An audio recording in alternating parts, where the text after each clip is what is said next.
Immunity নিয়ে পড়ব।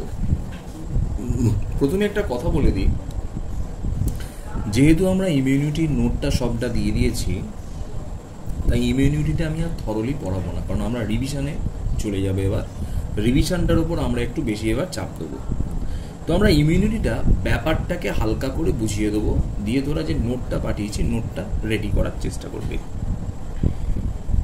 যেটুকু আমার মুখস্থ করার দরকার তার উপর ভিত্তি করে আমি বোর্ড ওয়ার্কটা দিচ্ছি, আর নোটে একটু বেশি বেশি লেখানো আছে, যাতে পরবর্তীকালে ওই নোটটা করলেই তোদের 11-এ চ্যাপ্টারটা পড়া হয়ে যাবে। তো যেটা বলছিলাম প্রথমেই যে 1 নাম্বার দিয়ে যে আমরা ফার্স্টে ইমিউনিটি কাকে বলে সেটা জানবো ফার্স্টে, বা ইমিউনিটি অনাক্রম্যতা।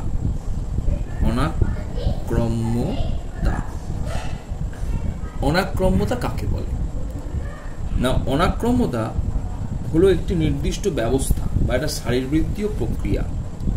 তাহলে 1 নম্বর লিখলাম, এই অনাক্রম্যতা এক প্রকারের শারীরবৃত্তীয় প্রক্রিয়া।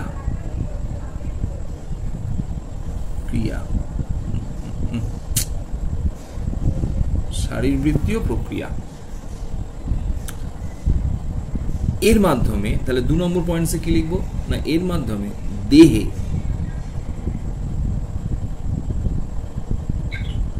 যদি কোনো বিজাতীয়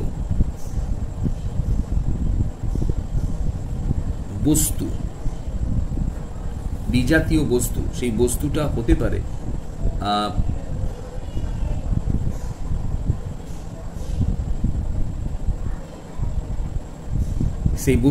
পারে জটিল, কি ধরনের বস্তু? জটিল প্রোটিন,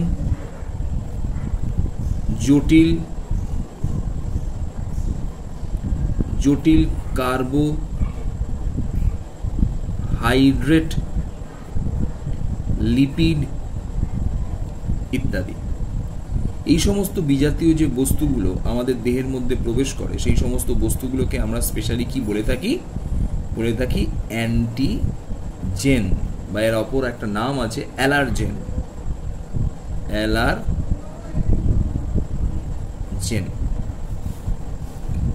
দেহে যদি বিজাতীয় বস্তু অ্যান্টিজেন বা অ্যালার্জেন প্রবেশ করে, তখন 3 নম্বর পয়েন্ট, দেহে নির্দিষ্ট কলাকোষ থেকে এক প্রকার জটিল প্রোটিনধর্মী পদার্থ নিঃসৃত হয়, যা জটিল প্রোটিনধর্মী পদার্থ নিঃসৃত হয়, যা দেহে প্রবিষ্ট উক্ত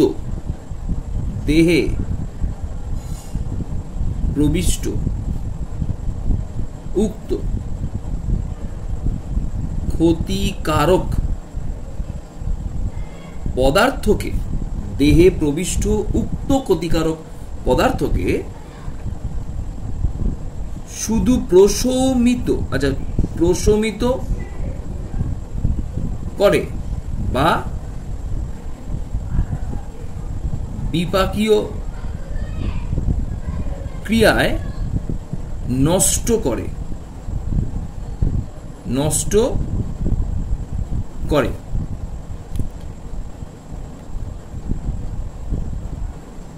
আর 4 নম্বর পয়েন্ট হচ্ছে, এর ফলে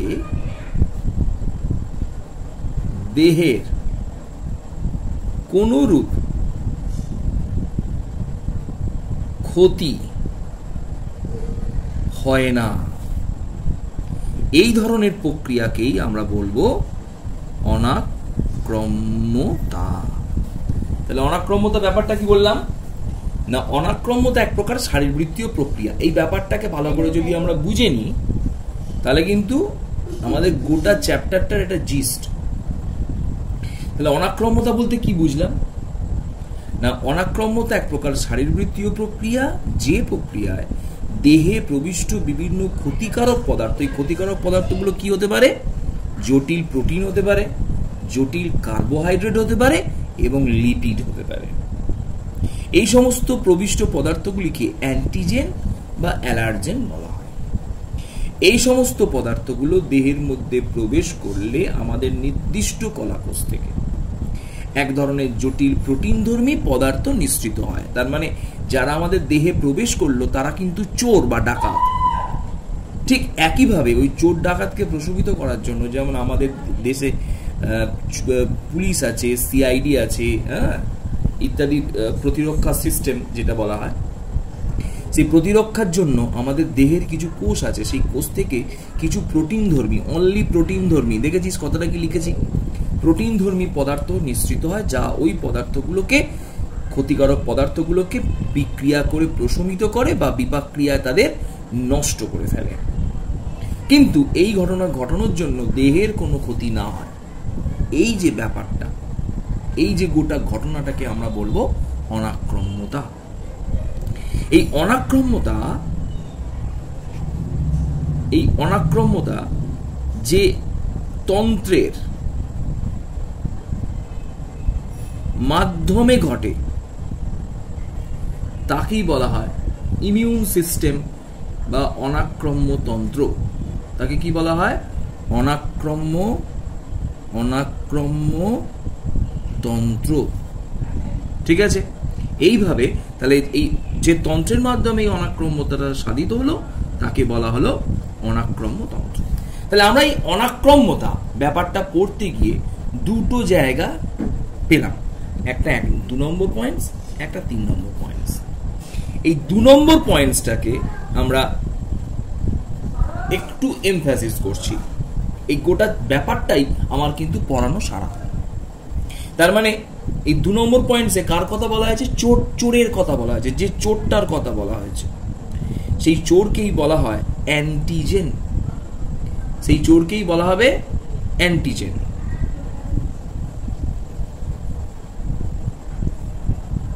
তাহলে চোর হলো অ্যান্টিজেন। তাহলে অ্যান্টিজেন কি না, অ্যান্টিজেন হলো এক প্রকার জটিল প্রোটিন বা জটিল কার্বোহাইড্রেট বা লিপিড ধর্মী পদার্থ। আমি কিন্তু আর বলছি না, আমি আর লিখছি না, বলছি, তোরা মিলিয়ে লিখে নিবি বা নোট তো তোদের লেখানো আছেই। তাহলে অ্যান্টিজেন হলো এক প্রকারের জটিল প্রোটিন, জটিল কার্বোহাইড্রেট বা লিপিড ধর্মী পদার্থ যা পরিবেশ থেকে কোথায় প্রবেশ করে? দেহের মধ্যে প্রবেশ করে। এই প্রবিষ্ট পদার্থগুলো যেগুলো আমাদের দেহের মধ্যে পরিবেশ থেকে বা বাইরে থেকে প্রবেশ করলো, এই প্রবিষ্ট পদার্থগুলো নির্দিষ্ট দেহকোষকে উত্তেজিত করে এবং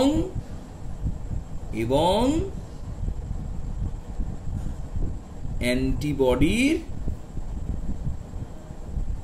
সৃষ্টি ঘটায়। তার মানে ব্যাপারটা কিরকম দাঁড়ালো? তাহলে অ্যান্টিজেন মানে আমরা কি নিয়ে বুঝবো? চোর নিয়ে বুঝবো। চোর হলো এক ধরনের পদার্থ যা বাড়ির বাইরে থাকে, বাড়ির বাইরে থেকে বাড়ির মধ্যে প্রবেশ করে এবং বাড়ির মধ্যে প্রবেশ করলে বাড়ির মধ্যে কিছু সিকিউরিটি অ্যালার্ম থাকে, বা ব্যাংকের মধ্যে কিছু ব্যাংকে প্রবেশ করলে ওই চোরগুলি ব্যাংকে কিছু সিকিউরিটি অ্যালার্ম থাকে, যে অ্যালার্মগুলোকে ওরা প্রবেশ করলেই অ্যালার্মগুলো সক্রিয় হয়ে বাজতে শুরু করে এবং ব্যাংকের মধ্যে থাকা পুলিশ বা মিলিটারি সেই চোরগুলোকে ধরতে সুবিধা হয় বা সজাগ হয়ে যায়। ঠিক একইভাবেই অ্যান্টিজেনের সংজ্ঞাটাও আমরা সেইভাবেই লিখব, যে পরিবেশ থেকে দেহের মধ্যে যদি কোনো জটিল প্রোটিন বা কার্বোহাইড্রেট বা লিপিড জাতীয় পদার্থ প্রবেশ করে যার ফলে আমাদের দেহের নির্দিষ্ট কোষ উত্তেজিত হয় এবং সেখান থেকে অ্যান্টিবডি সৃষ্টি হয়। সেই প্রবিষ্ট পদার্থগুলিকেই আমরা তখন বলবো অ্যান্টিজেন। অবশ্যই অ্যান্টিজেন আমাদের দেহের পক্ষে ক্ষতিকর, অবশ্যই। কিন্তু একটা কথা ছোট্ট করে বলে রাখি, এনবি দিয়ে একটা কথা বলে রাখি, এটা জেনে রাখা দরকার, কারণ আমরা এর পরেরতে চলে যাচ্ছি। অ্যান্টিজেন দেহের মধ্যে প্রবেশ করলে অ্যান্টিবডি সৃষ্টি হতেও পারে আবার নাও পারে। কিন্তু অ্যান্টিবডির সঙ্গে অ্যান্টিজেন অ্যান্টিবডির সাথে, এটা বডি হবে, অ্যান্টিবডির সাথে, তাহলে অ্যান্টিজেন সর্বদা অ্যান্টিবডির সাথে বিক্রিয়া কিন্তু করবে।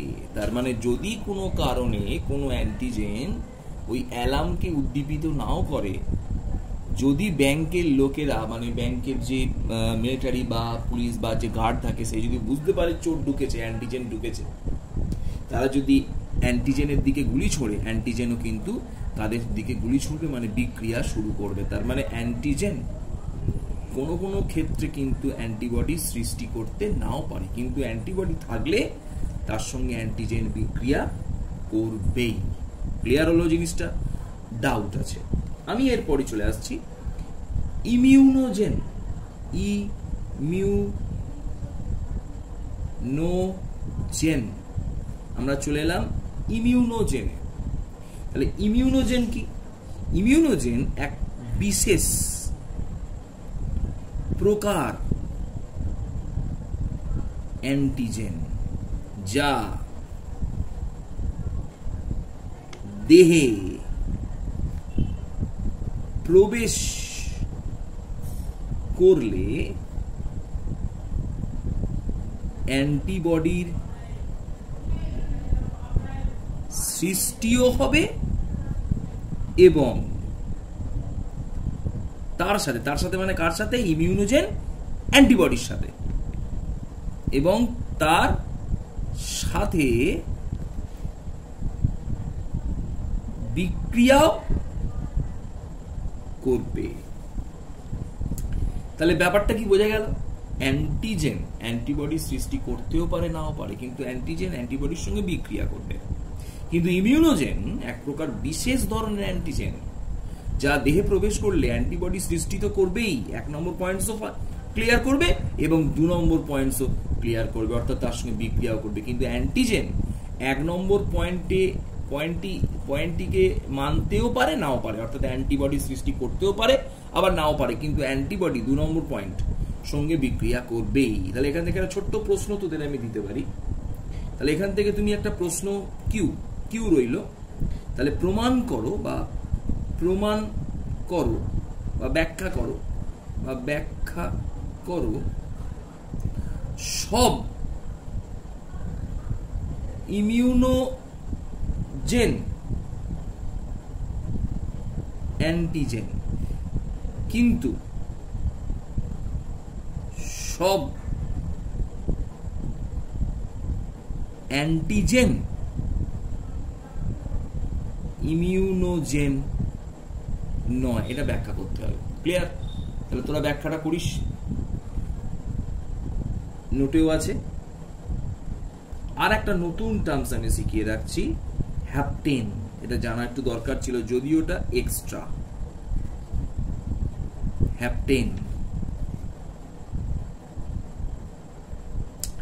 হ্যাপটেন হলো ওই অ্যান্টিজেনের ন্যায় এক প্রকার বিজাতীয়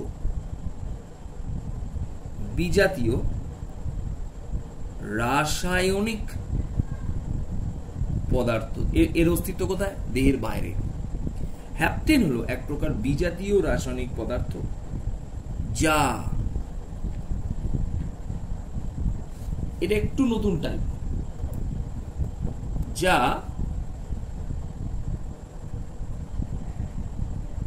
অ্যান্টিবডি সৃষ্টি করে না। বুঝে দেখ, তার মানে এরা অ্যান্টিবডি সৃষ্টি করবেই না। কিন্তু কিন্তু দেহে যদি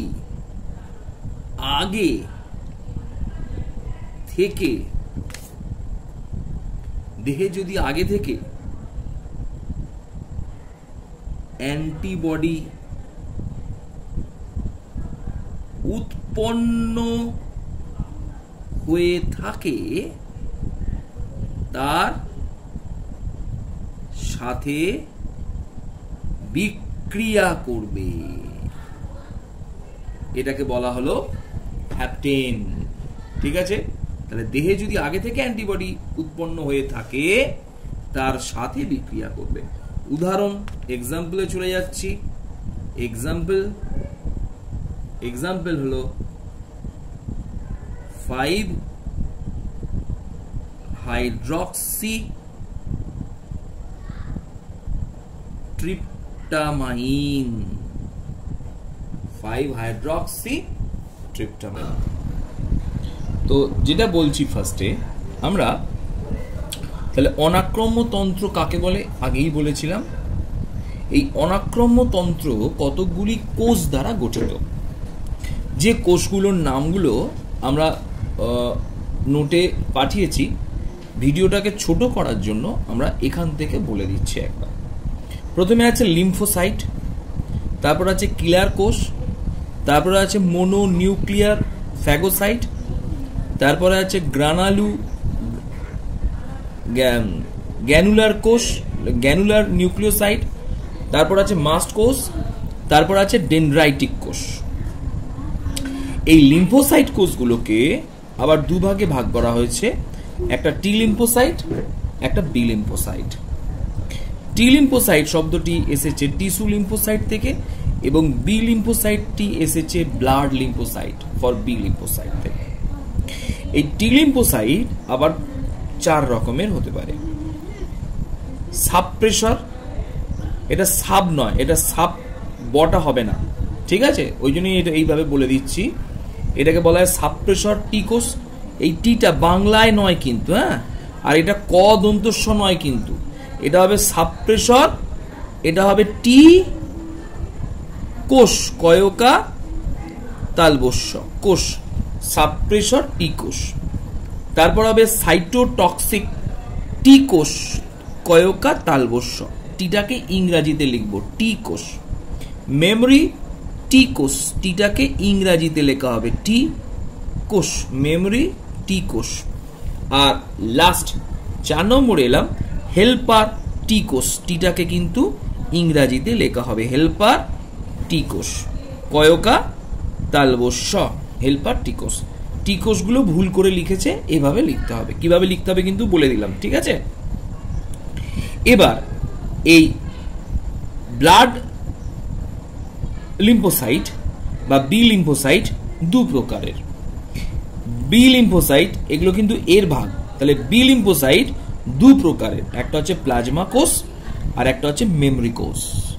তাহলে টি লিম্ফোসাইট 4 প্রকার এবং বি লিম্ফোসাইট 2 প্রকার। এইটা আমাদের খুব ইম্পর্টেন্ট। লিম্ফোসাইট কিন্তু প্রচন্ড ইম্পর্টেন্ট, লিম্ফোসাইট গুলোকে কিন্তু ভালো করে রেডি করতে হবে। লিম্ফোসাইট কিন্তু খুব ইম্পর্টেন্ট। এরপর চলে আসছি মোনোনিউক্লিয়ার ফ্যাগোসাইট। এর মধ্যে আছে মোনোসাইট আর ম্যাক্রোফাজ। এই ম্যাক্রোফাজের আন্ডারে কিছু কোষ আছে, যেগুলোকে বলা হয় কুফার কোষ, হিস্টিওসাইট কোষ, মেসেঞ্জিয়াল কোষ এবং মাইক্রোগ্লিয়াল কোষ। ম্যাক্রোফাজ 4 প্রকারের। ম্যাক্রোফাজ শব্দের অর্থ হলো এগুলো বিভিন্ন ধরনের বিজাতীয় বস্তুকে গ্রহণ করতে পারে বা ভক্ষণ করতে পারে, তাই নাম ফাজ। এবং ম্যাক্রো শব্দের অর্থ হলো এগুলো আকারে একটু বড়, তাই এদের নাম হয়ে গেল ম্যাক্রোফাজ। তাহলে ফ্যাগোসাইট 2 প্রকারের, মোনোসাইট এবং ম্যাক্রোফাজ। তাহলে ম্যাক্রোফাজ আবার 4 প্রকার, কুফার কোষ, হিস্টিওসাইট কোষ, মেসেঞ্জিয়াল কোষ এবং মাইক্রোগ্লিয়া কোষ। কুফার কোষ যকৃতে পাওয়া যায়, হিস্টিওসাইট কোষ রক্তে পাওয়া যায়। বা যোগ গলা, এটা এক প্রকারের যোগ গলার কোষ, হিস্টিওসাইট কোষ। এরপর আসছে গ্রানুলার লিউকোসাইট, এদের মধ্যে আছে নিউট্রোফিল, বেসোফিল, ইওসিনোফিল, খুব একটা ইম্পর্টেন্ট নয়। এছাড়া আছে মাস্ট কোষ, এছাড়া আছে ডেনড্রাইটিক কোষ। এগুলো আমি আলোচনা করছি না। তাহলে আমাদের আলোচনার মধ্যে সব থেকে ইম্পর্টেন্ট হলো টি লিম্ফোসাইট এবং বি লিম্ফোসাইট এবং ম্যাক্রোফাজ। তাহলে আমাদের পড়ার টার্মস কিন্তু তিনটে বলে দিলাম, একটা হলো টি লিম্ফোসাইট তার শ্রেণী বিভাগ, বি লিম্ফোসাইট তার প্রকারভেদ শ্রেণী বিভাগ, এবং ম্যাক্রোফাজ এটা আলাদা, এর আন্ডারে এগুলো জানলেও ভালো। তাহলে আমরা অনাক্রম্যতন্ত্রের যে কোষগুলো যেগুলো খুব ইম্পর্টেন্ট, সেই কোষগুলো নিয়ে আমরা ফার্স্টে আমরা এগুলো আলোচনা করে নিলাম। এরপর আমরা আজকে যেটা নিয়ে আলোচনা করব সেটা হচ্ছে অনাক্রম্যতা। অনাক্রম্যতার প্রকারভেদ। অনাক্রম্যতাকে আমরা দুভাগে ভাগ করেছি। অনাক্রম্যতাকে আমরা দুভাগে ভাগ করেছি, একটা হলো সহজাত অনাক্রম্যতা আর একটা হলো নিষ্ক্রিয় অনাক্রম্যতা। তাহলে আমরা অনাক্রম্যতাকে দুভাগে ভাগ করলাম, একটা হলো সহজাত অনাক্রম্যতা। আমাদের দেহে সহজাত অনাক্রম্যতা মানে কি? এটা আমাদের দেহে নিজে থেকেই তৈরি হয়ে থাকে। আর অর্জিত অনাক্রম্যতা কাকে বলবো? যেটা আমাদের বাইরে থেকে অনাক্রম্যতাটা যখন তৈরি হয়, বাইরে কোনো পদার্থের প্রয়োগ করে যখন আমরা অনাক্রম্যতাটাকে তৈরি করি, তখন সেই অনাক্রম্যতাটাকে আমরা বলবো অর্জিত অনাক্রম্যতা। একটা সহজাত আর একটা অর্জিত। এই অর্জিত অনাক্রম্যতা, সহজাত অনাক্রম্যতার কি নিয়ে কিছু বলার প্রয়োজন নেই, আমি একটু তবু বলে দিই। আমাদের রক্তের মধ্যে থাকা শ্বেতকণিকা যে ধরনের অনাক্রম্যতা তৈরির জন্য দায়ী, সেই ধরনের অনাক্রম্যতাকে আমরা বলবো সহজাত অনাক্রম্যতা। আর অর্জিত, এই ভিডিওটাকে দুটো ভিডিও লাগতো, যেহেতু আমরা এইভাবে আগে থেকে লিখে নিয়েছি তাই ভিডিওটা অনেকটা ছোট করে দিলাম। তাহলে অর্জিত অনাক্রম্যতাকে দুভাগে ভাগ করা যায়, একটা হলো সক্রিয় অনাক্রম্যতা আর একটা হলো নিষ্ক্রিয় অনাক্রম্যতা। তো সক্রিয় অনাক্রম্যতাকে আবার দুভাগে ভাগ করা যায়। এগুলো কি জন্য ইম্পর্টেন্ট? শর্ট প্রশ্নের জন্য ইম্পর্টেন্ট, যেগুলো মুখস্থ করতে হবে, ঠিক আছে? তো সক্রিয় অনাক্রম্যতাকে দুভাগে ভাগ করা যায়, একটা প্রাকৃতিক অনাক্রম্যতা এবং একটা কৃত্রিম অনাক্রম্যতা। প্রাকৃতিক অনাক্রম্যতাটা কিরকম না, অর্জিত প্রাকৃতিক, সক্রিয় প্রাকৃতিক অনাক্রম্যতা। তাই এটা কার আন্ডারে? অর্জিত আন্ডারে। কি অনাক্রম্যতা? সক্রিয়। তার আন্ডারে আবার কে? প্রাকৃতিক। রোগাক্রান্ত অবস্থায় আমাদের কিছু অনাক্রম্যতা তৈরি হয়, অর্থাৎ একবার রোগে, কোনো রোগ আমাদের দেহে আক্রান্ত হলে আমাদের দেহে এক ধরনের অনাক্রম্যতা তৈরি হতে পারে, তখন সেই অনাক্রম্যতাকে আমরা বলবো সক্রিয়, প্রাকৃতিক, অর্জিত অনাক্রম্যতা। যেমন গুটি বসন্ত একবার হলে আর দ্বিতীয়বার আমাদের দেহে আর গুটি বসন্ত হয় না, কারণ এই একবার রোগে আক্রান্ত হওয়ার পর আমাদের দেহে এক ধরনের অনাক্রম্যতা বা রোগ প্রতিরোধ ক্ষমতা গড়ে ওঠে, যা দ্বিতীয়বার গুটি বসন্তকে আক্রান্ত হতে দেয় না। তাহলে এটা এক প্রকারের অনাক্রম্যতা। আর দ্বিতীয় অনাক্রম্যতা হলো পুনঃ জীবাণুর আক্রমণের ফলে। অনেকবার যদি এক ধরনের জীবাণু অনেকবার আমাদের দেহকে আক্রমণ করে, তখন আমাদের দেহ ওই জীবাণুর বিরুদ্ধে একটা অনাক্রম্যতা গড়ে তোলে। ফলে এরপর ওই জীবাণুটা আমাদের দেহে যখন আক্রান্ত হয়, আক্রমণ করে, আমাদের দেহের অনাক্রম্যতন্ত্র ওই জীবাণুকে নষ্ট করে ফেলে। তাহলে প্রধানত যেটা ইম্পর্টেন্ট সেটা আমরা আলোচনা করলাম, এই রোগাক্রান্ত হওয়ার ফলে যে বা গুটি বসন্ত হওয়ার ফলে যে অনাক্রম্যতা হয় তাকে বলা হলো প্রাকৃতিক, সক্রিয়, অর্জিত অনাক্রম্যতা। এবার চলে আসছি সক্রিয় কৃত্রিম অনাক্রম্যতা, ভ্যাকসিন ইনজেকশন দ্বারা। এটা খুব ইম্পর্টেন্ট। সক্রিয় কৃত্রিম অনাক্রম্যতা, ভ্যাকসিন ইনজেকশন দ্বারা আমাদের যে অনাক্রম্যতা তৈরি হয়ে থাকে, বা টক্সয়েড টিকা দ্বারা যে অনাক্রম্যতা তৈরি হয় তাকেই বলা হয় সক্রিয় কৃত্রিম অর্জিত অনাক্রম্যতা। মানে ভ্যাকসিন প্রয়োগ করে বাইরে থেকে, ভালো করে বুঝে নিচ্ছি কিন্তু ব্যাপারটা, ভ্যাকসিন প্রয়োগ করে বাইরে থেকে আমাদের দেহে এই ধরনের অনাক্রম্যতাটাকে প্রবেশ করিয়ে দেওয়া হয় বলে এই ধরনের অনাক্রম্যতাটাকে আমরা বললাম কিন্তু অর্জিত অনাক্রম্যতার অন্তর্গত। এই অর্জিত অনাক্রম্যতার অন্তর্গত সক্রিয় অনাক্রম্যতা, তার অন্তর্গত কৃত্রিম অনাক্রম্যতা। মানে ভ্যাকসিন ইনজেকশন দ্বারা যে ধরনের অনাক্রম্যতা তৈরি হয় তাকে বলা হয় অর্জিত সক্রিয় কৃত্রিম অনাক্রম্যতা। যেমন এই পোলিও, হেপাটাইটিস বি ভ্যাকসিন, এইগুলো ভ্যাকসিন গঠিত অনাক্রম্যতা। এছাড়াও টিটিনাস টক্সয়েড, এক প্রকারের টক্সয়েড দ্বারা গঠিত অনাক্রম্যতা। এগুলো কি ধরনের? অর্জিত সক্রিয় কৃত্রিম অনাক্রম্যতা। তার মানে এরা এক প্রকারের সক্রিয় কিন্তু কৃত্রিম অনাক্রম্যতা। ঠিক আছে, কৃত্রিম কেন না বাইরে থেকে দেহের মধ্যে আমাদের এই ধরনের ভ্যাকসিন বা টক্সয়েডকে প্রবেশ করিয়ে এই অনাক্রম্যতা তৈরি করে। তাহলে এইভাবে আমরা অর্জিত অনাক্রম্যতার অন্তর্গত আমরা যে অনাক্রম্যতার আলোচনা করলাম সেটা হচ্ছে সক্রিয় অনাক্রম্যতা, এবং আমরা এরপর আসছি অর্জিত নিষ্ক্রিয় অনাক্রম্যতা। তো নিষ্ক্রিয় অনাক্রম্যতাও ঠিক একইভাবে প্রাকৃতিক এবং কৃত্রিম এই দুই প্রকার অনাক্রম্যতায় বিভক্ত। প্রাকৃতিক এগুলো পড়বো কিন্তু শর্ট প্রশ্নের জন্য ইম্পর্টেন্ট, বারবার বলছি গোটাটা এইভাবে ব্যাখ্যা আসবে না। নিষ্ক্রিয় অনাক্রম্যতার অন্তর্গত যে প্রাকৃতিক অনাক্রম্যতা, সেই প্রাকৃতিক অনাক্রম্যতার অন্তর্গত যে উদাহরণ তাকে বলা হয় প্লাসেন্টার মাধ্যমে, অর্থাৎ মায়ের দেহ থেকে প্লাসেন্টার মাধ্যমে হামের অ্যান্টিবডি আমাদের দেহের মধ্যে যে প্রবেশ করে, প্লাসেন্টার মাধ্যমে যে অনাক্রম্যতা বা মায়ের দুধের মাধ্যমে আমাদের দেহে যে অনাক্রম্যতা গঠিত হয় সেটাকে বলা হয় নিষ্ক্রিয় প্রাকৃতিক অর্জিত অনাক্রম্যতা। তাহলে মায়ের দুধের মাধ্যমে শিশুদের দেহে কিন্তু অনাক্রম্যতা তৈরি হয়, সেটা কি প্রকার অনাক্রম্যতা? আবার একবার বলছি, অর্জিত নিষ্ক্রিয় প্রাকৃতিক অনাক্রম্যতা। কিভাবে এর অ্যান্সারগুলো করবো নিশ্চয়ই বুঝতে পারছিস। ঠিক একইভাবে অর্জিত নিষ্ক্রিয় কৃত্রিম অনাক্রম্যতা কি? এটা প্রাকৃতিক। প্রাকৃতিক কেন না মায়ের দুধ একটা প্রাকৃতিক প্লাসেন্টার মাধ্যমে প্রাকৃতিক, এটা বাইরে থেকে আমাকে আলাদা করে দিতে হয় না। তো নিষ্ক্রিয় কৃত্রিম অনাক্রম্যতা হচ্ছে ইমিউন কোষ দ্বারা বা ইমিউন সিরাম দ্বারা, এটাকে বলা হয় ইমিউন সিরাম বা ইমিউন কোষকে বলা হয় এটিএস বা এভিএস। অর্থাৎ এটিএস মানে হচ্ছে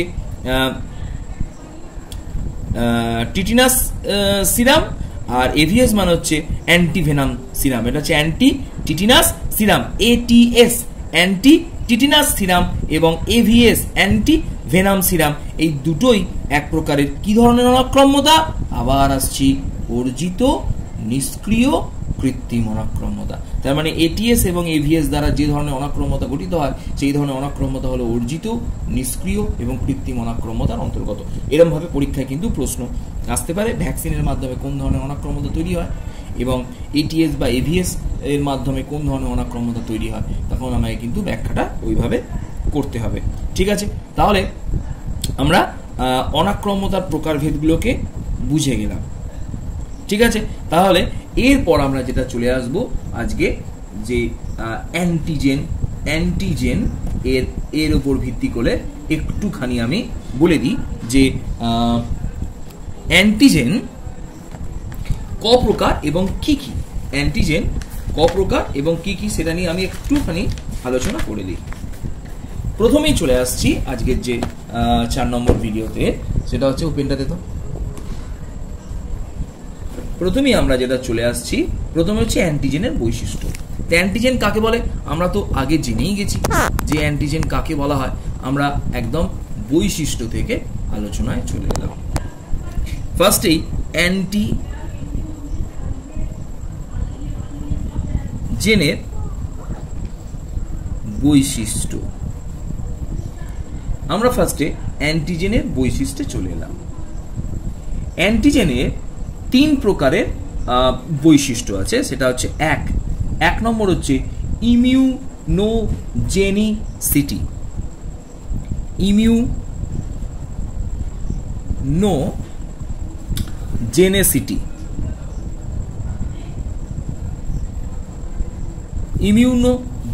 ইমিউনোজেনিসিটি মানে হচ্ছে বহিরাগত কোনো পদার্থ বা অণু অবশ্যই প্রতিরোধ তন্ত্রকে উজ্জীবিত করতে সক্ষম হবে, মানে এই ধরনের অ্যান্টিজেন।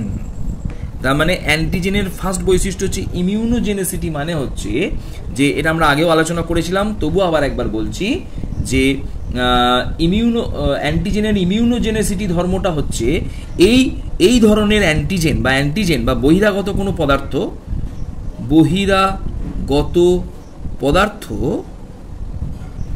পদার্থ দেহের প্রতিরোধ ব্যবস্থাকে সক্রিয় করবে। তার মানে অ্যান্টিজেন পরোক্ষভাবে আমাদের দেহের যে অনাক্রম্যতন্ত্র, সেই অনাক্রম্যতন্ত্রকে কি করে? সক্রিয় করে তোলে। বোঝা গেল কি বললাম? তার মানে চোর থাকলেই যেমন ডাকাত, চোর বা ডাকাত থাকলেই যেমন পুলিশরা সক্রিয় হয়, যে জায়গায় চোর ডাকাতি খুব বেশি সেই জায়গার পুলিশরা অত্যধিক সক্রিয়, কিন্তু যে জায়গায় চোর ডাকাতি হয় না সেই জায়গার পুলিশরা কি হয়, নিষ্ক্রিয়। তার মানে পুলিশ হচ্ছে অনাক্রম্যতন্ত্র। তার মানে ইমিউনোজেনেসিটির অর্থ হলো এই বহিরাগত বস্তু, মানে অ্যান্টিজেন তো এক প্রকার বহিরাগত বস্তু, তাহলে এই বহিরাগত বস্তু আমাদের দেহের যে প্রতিরোধ ব্যবস্থা সেই প্রতিরোধ ব্যবস্থাকে কি করবে, সক্রিয় করবে। অ্যান্টিজেনেসিটি,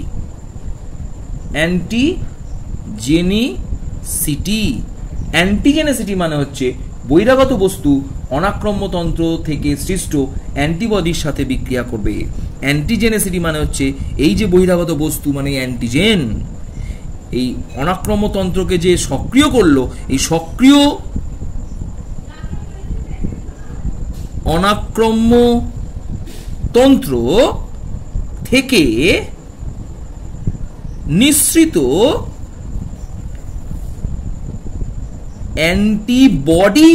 বডির সহিত বিক্রিয়া করবে। তার মানে কি হলো, কি দাঁড়ালো না অ্যান্টিজেনের ফার্স্ট ধর্ম হচ্ছে ইমিউনোজেনেসিটি, যেটাকে বলা হলো না অ্যান্টিজেন আমাদের দেহের যে প্রতিরোধ ব্যবস্থা অনাক্রম্যতন্ত্রকে সক্রিয় করবে। আর 2 নম্বর, অনাক্রম্যতন্ত্র সক্রিয় হলে এই অনাক্রম্যতন্ত্র যে পদার্থ নিঃসরণ করে তাকে বলে অ্যান্টিবডি, সেই অ্যান্টিবডি নিঃসৃত হলে অ্যান্টিবডির সঙ্গে এই বহিরাগত বস্তু বা অ্যান্টিজেন বিক্রিয়া করবে। অর্থাৎ তার মানে কি দাঁড়ালো, চোর পুলিশদের সক্রিয় করে, একে বলা হয় ইমিউনোজেনেসিটি। আবার সেই পুলিশের সাথে এই চোরের বিক্রিয়া হবে, সেটাকে বলা হবে অ্যান্টিজেনেসিটি। আর থার্ড লাস্ট পার্ট অ্যালেরোজেনেসিটি।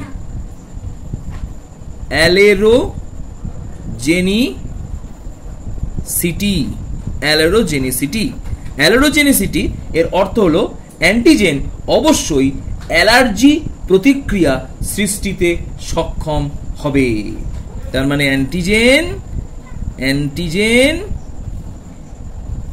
অ্যালার্জি প্রতিক্রিয়া সৃষ্টিতে সক্ষম। অ্যালার্জি প্রতিক্রিয়া সৃষ্টিতে সক্ষম, এটাকে বলা হলো অ্যালারোজেনেসিটি। তো একটুখানি তোরা সবাই জানিস, তবু আমি একটুখানি এনবি দিয়ে বলে দিই, এটা বইয়েরই কথা, বিভিন্ন বইতে কিন্তু বিভিন্ন রকম টার্মস থাকতে পারে। তাহলে অ্যান্টিজেন আমরা আগের বলে দিয়েছিলাম, এটা হতে পারে প্রোটিন ধর্মী, হতে পারে লিপিড ধর্মী, বা হতে পারে কার্বোহাইড্রেট বা শর্করা ধর্মী, এবং এদের আণবিক ভর মোটামুটি 8000 ডাল্টন বা অ্যাভোগ্রাম বা AMU। 8000 ডাল্টনও যা, অ্যাভোগ্রামও তাই, আর AMU তাই। বোঝা গেল? তাহলে এক একটা অ্যান্টিজেন কতটা ভারী সেটা একটা আইডিয়া আমরা পেয়ে গেলাম। বইয়ের পরেই সেটাকে বলা হচ্ছে অ্যান্টিবডি। আমরা অ্যান্টিবডি বলার আগে একটুখানি বলে দিই, অ্যান্টিজেন 2 প্রকারের হতে পারে। অ্যান্টিজেন 2 প্রকার, এটা বলা হয়নি, একবার বলে দিই। এর মধ্যে 1 নম্বর অ্যান্টিজেন হলো এক্সোজেনাস।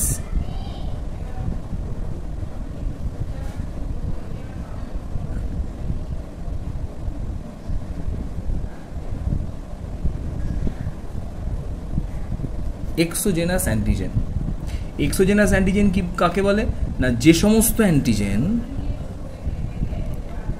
দেহের বাহিরে উৎপন্ন হয় এবং দেহে প্রবেশ করে, দেহের বাইরে উৎপন্ন হয় এবং দেহে প্রবেশ করে, সেই সমস্ত অ্যান্টিজেনগুলোকে বলা হয় এক্সোজেনাস অ্যান্টিজেন। এক্সাম্পল কিরকম, উদাহরণ, এক্সাম্পল হচ্ছে পরাগরেণু, দূষক পদার্থ, দূষক ও ভেষজ পদার্থ।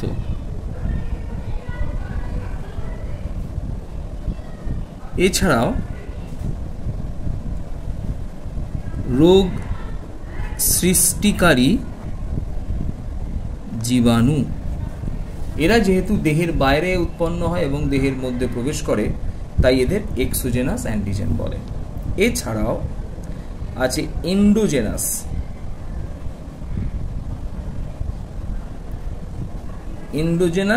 অ্যান্টিজেন।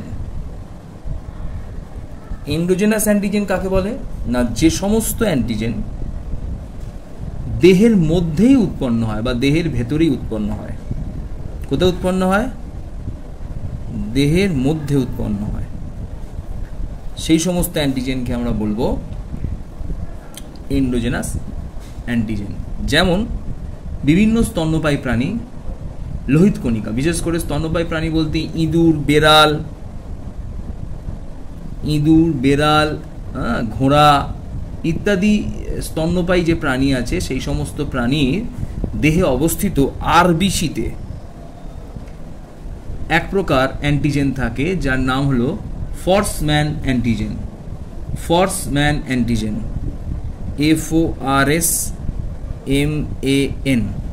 ফর্সম্যান অ্যান্টিজেন। এই ফর্সম্যান অ্যান্টিজেন হলো এক প্রকারের এন্ডোজেনাস অ্যান্টিজেন, কারণ আমাদের দেহের মধ্যে থাকে রক্ত, তার মধ্যে উপস্থিত আরবিসিতে এই অ্যান্টিজেন দেখতে পাওয়া যায়। এছাড়াও বিভিন্ন স্তন্যপায়ী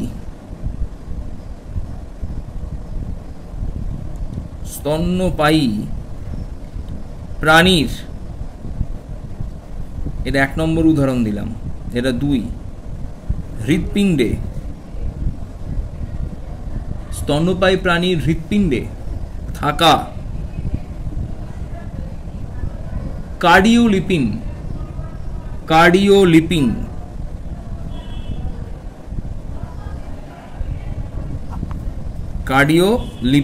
স্তন্যপায়ী প্রাণীর হৃৎপিণ্ডে থাকা এক প্রকার কার্ডিওলিপিন অ্যান্টিজেন এই এন্ডোজেনাস অ্যান্টিজেনের উদাহরণ। তাহলে এরা এক প্রকারের ফর্সম্যান অ্যান্টিজেন এবং কার্ডিওলিপিন অ্যান্টিজেন, এইগুলো হলো হৃৎপিণ্ডের অ্যান্টিজেনগুলো হলো এন্ডোজেনাস অ্যান্টিজেন। ঠিক আছে, এই এন্ডোজেনাস অ্যান্টিজেনগুলি আবার বিভিন্ন রকমের হতে পারে। একটুখানি বলে দিই, A, B এবং C 3 প্রকারের হতে পারে। একটা হচ্ছে জেনোজেনিক অ্যান্টিজেন।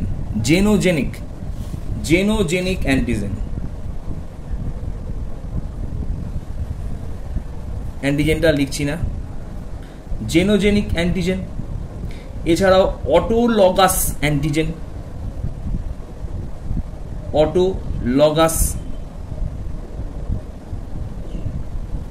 অ্যান্টিজেন, এছাড়া হলো অ্যালোজেনিক অ্যান্টিজেন।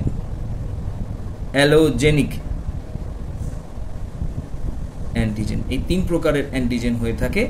এই এন্ডোজেনাস অ্যান্টিজেন 3 প্রকারের হয়ে থাকে। ঠিক আছে, তাহলে আমরা অ্যান্টিজেন সম্বন্ধে যতগুলো আলোচনা করার সেগুলো মোটামুটি আলোচনা করলাম। এরপর আমরা চলে আসছি অ্যান্টিবডিতে। প্রথমেই অ্যান্টিবডি কাকে বলে আমরা যদি এটা বলতে চাই, ফার্স্টেই অ্যান্টিবডি কাকে বলে বা অ্যান্টিবডির সংজ্ঞা। এখন এখানে একটা কথা আসতেই পারে যে স্যার অ্যান্টিবডির সংজ্ঞা তো আমাদের জানা হয়ে গেছে। কি জানা হয়ে গেছে না, দেহে ইমিউনিটিতে আমাদের বলে, আমরা এটা বলে মানে ব্যাখ্যা করে দিয়েছি, দেহে কোনো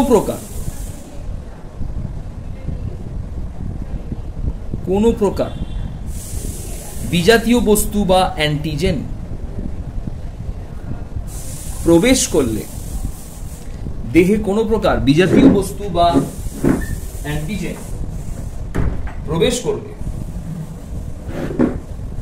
প্রবেশ করলে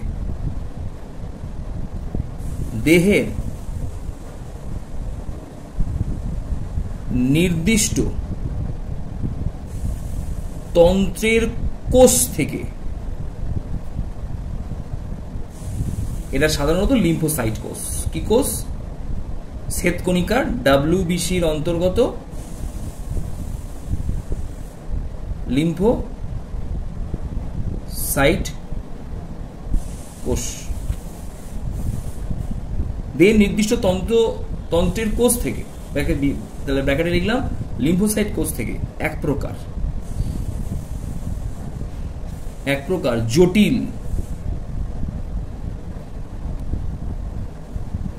প্রোটিনধর্মী কোষ এই পদার্থ উৎপন্ন হয় যা অ্যান্টিজেনকে প্রশমিত করে দেহকে এই অ্যান্টিজেনের ক্ষতির হাত থেকে রক্ষা করে। তাহলে কি লিখলাম? দেহকে অ্যান্টিজেনের ক্ষতির হাত থেকে রক্ষা করে তাকে অ্যান্টিবডি বলে। তাহলে অ্যান্টিবডি কাকে বলে সংজ্ঞা বলে দিলাম। এখানে অ্যান্টিবডি কিন্তু সর্বদাই শুধুমাত্র প্রোটিনধর্মী হবে, ঠিক আছে। অ্যান্টিবডি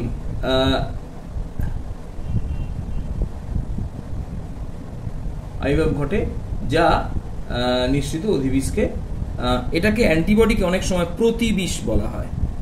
প্রতিবিষ এটা জেনে রাখা ভালো। অ্যান্টিবডির বাংলা প্রতিবিষ এবং অ্যান্টিজেনের বাংলা হলো অধিবিষ। বলে রাখলাম, এটা আমাদের জানা দরকার, অনেক সময় এটা দিয়ে প্রশ্ন দিতে পারে। আগে একটুখানি বলে দিই, অ্যান্টিজেন দুই প্রকারের হতে পারে। অ্যান্টিজেন দুই প্রকার, এটা বলা হয়নি, একবার বলে দিই। এর মধ্যে এক নম্বর অ্যান্টিজেন হলো এক্সোজেনাস।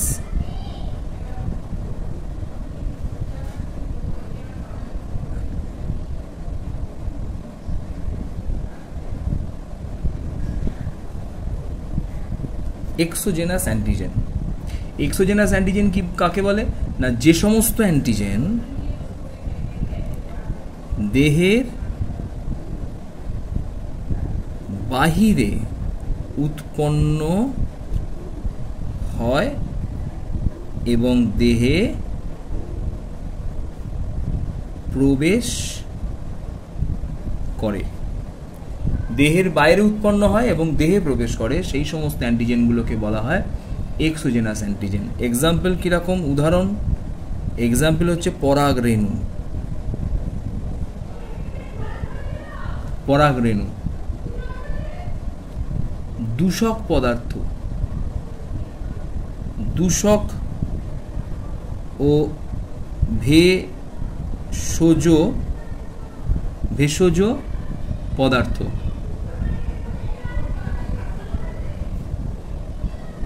এছাড়াও রোগ সৃষ্টিকারী জীবাণু। এরা যেহেতু দেহের বাইরে উৎপন্ন হয় এবং দেহের মধ্যে প্রবেশ করে, তাই এদের এক্সোজেনাস অ্যান্টিজেন বলে। এছাড়াও আছে এন্ডোজেনাস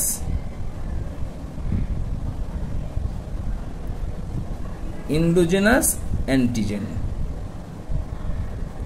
এন্ডোজেনাস অ্যান্টিজেন কাকে বলে না, যে সমস্ত অ্যান্টিজেন দেহের মধ্যেই উৎপন্ন হয় বা দেহের ভেতরেই উৎপন্ন হয়। কোথায় উৎপন্ন হয়? দেহের মধ্যে উৎপন্ন হয়। সেই সমস্ত অ্যান্টিজেনকে আমরা বলবো এন্ডোজেনাস অ্যান্টিজেন।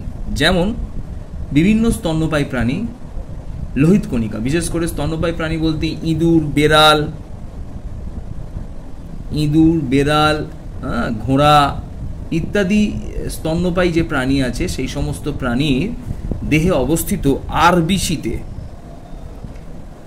এক প্রকার অ্যান্টিজেন থাকে যার নাম হলো ফর্সম্যান অ্যান্টিজেন। FORSMAN,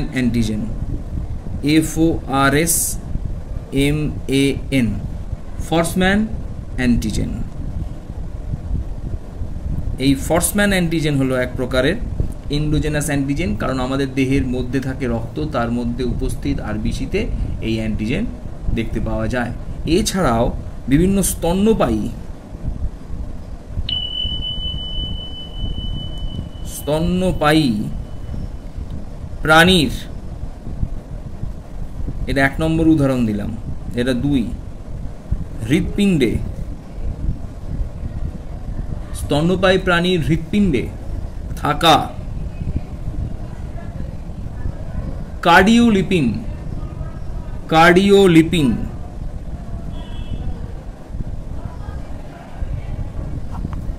কার্ডিওলিপিন স্তন্যপায়ী প্রাণীর হৃৎপিণ্ডে থাকা এক প্রকার কার্ডিওলিপিন অ্যান্টিজেন। কার্ডিওলিপিন অ্যান্টিজেন এই এন্ডোজেনাস অ্যান্টিজেনের উদাহরণ। তাহলে এরা এক প্রকারের ফর্সম্যান অ্যান্টিজেন এবং কার্ডিওলিপিন অ্যান্টিজেন, এইগুলো হলো হৃৎপিণ্ডের অ্যান্টিজেনগুলো হলো এন্ডোজেনাস অ্যান্টিজেন। ঠিক আছে, এই এন্ডোজেনাস অ্যান্টিজেনগুলি আবার বিভিন্ন রকমের হতে পারে। একটুখানি বলে দিই, এ, বি এবং সি 3 প্রকারের হতে পারে। একটা হচ্ছে জেনোজেনিক অ্যান্টিজেন, জেনোজেনিক অ্যান্টিজেন,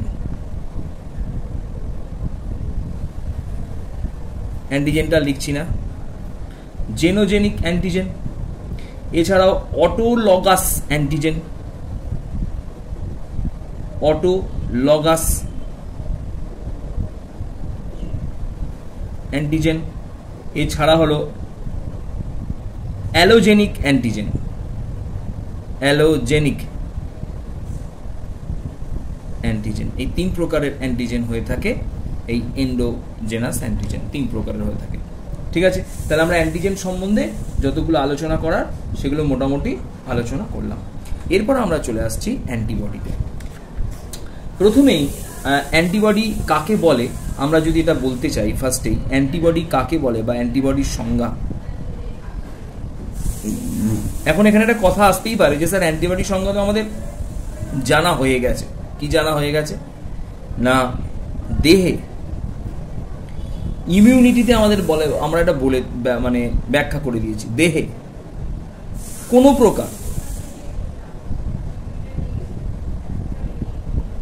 প্রকার বিজাতীয় বস্তু বা অ্যান্টিজেন প্রবেশ করলে, দেহে কোনো প্রকার বিজাতীয় বস্তু বা অ্যান্টিজেন প্রবেশ করলে দেহের নির্দিষ্ট তন্ত্রের কোষ থেকে, এটা সাধারণত লিম্ফোসাইট কোষ, কি কোষ, শ্বেতকণিকার WBCর অন্তর্গত লিম্ফোসাইট কোষ, দেহের নির্দিষ্ট তন্ত্রের কোষ থেকে, তাহলে ব্র্যাকেটে লিখলাম লিম্ফোসাইট কোষ থেকে এক প্রকার জটিল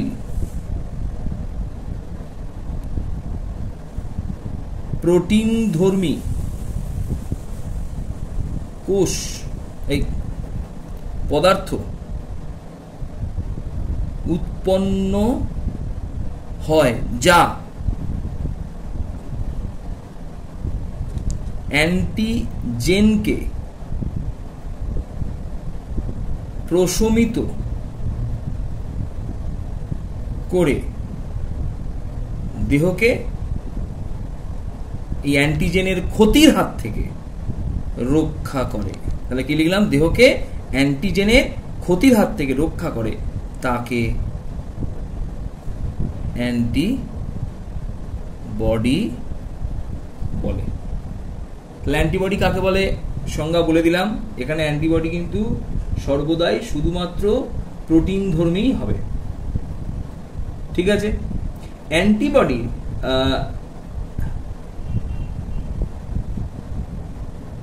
আবির্ভাব ঘটে যা নিশ্চিত অধিবিষকে, এটাকে অ্যান্টিবডিকে অনেক সময় প্রতিবিষ বলা হয়। প্রতিবিষ, এটা জেনে রাখা ভালো। অ্যান্টিবডির বাংলা প্রতিবিষ এবং অ্যান্টিজেনের বাংলা হলো অধিবিষ। বলে রাখলাম, এটা আমাদের জানা দরকার। অনেক সময় এরম দিয়ে প্রশ্ন দিতে পারে।